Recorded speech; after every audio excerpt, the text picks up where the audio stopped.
Our gang, Joe Ayers here, the old prof, talking to you about writing questions and answers. Before we get into today's topic about research for novels and academic writing, refer you to these things. There's my website, joeayrescares.com. Go there, check out my novels page, maybe read a sample. If you want to know about my academic writing, go to the About Me, find the Vita, take a look. Okay, hit the subscribe button, the like button, and all of that stuff. So, research for academic writing and for creative writing. In my case, extremely different. Not even any resemblance between the two. For academic writing, I used to tell my graduate students this all the time, and the look of dismay that came over their faces was kind of interesting. But there's only one answer to what is the adequate amount of research for any article you're doing or any dissertation or any thesis. There's only one answer. You've got to read everything that's ever been written on the topic.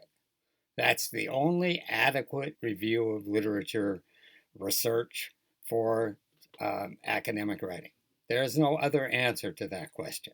This means you go back to the beginning of time, whenever the writing started on the topic, and you read everything that you can lay your hands on.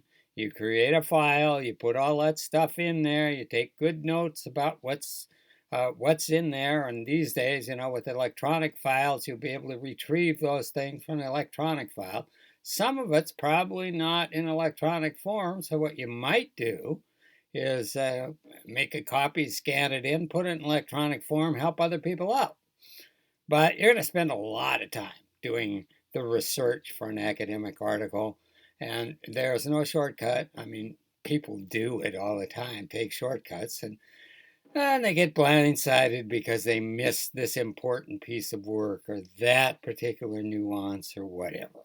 I've seen it happen time and time again. You get very embarrassed. So do it right. Read everything that's ever been written, then you'll be in good shape. I did that for the work that I was doing. I read everything I could possibly read, even unpublished things, and had a huge file. Passed it on to my graduate students when I retired. Hopefully, they're making good use of it. I have no idea if they are or not.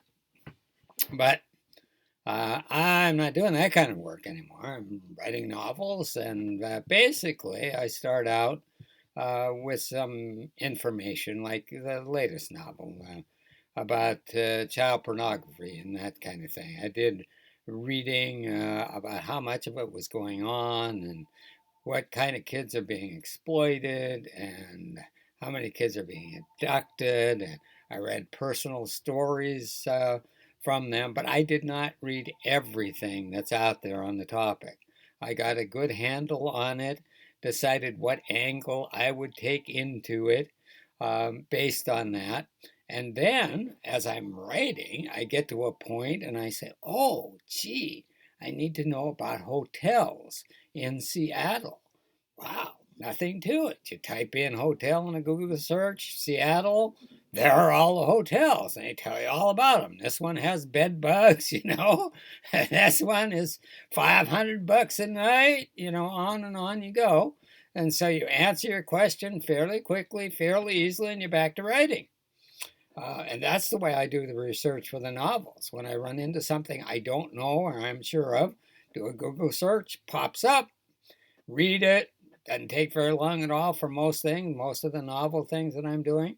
And then I'm back to work on the novel. So there's my take on it. The research for doing academic work, scholarly articles, totally different than the research for doing a novel, in my experience.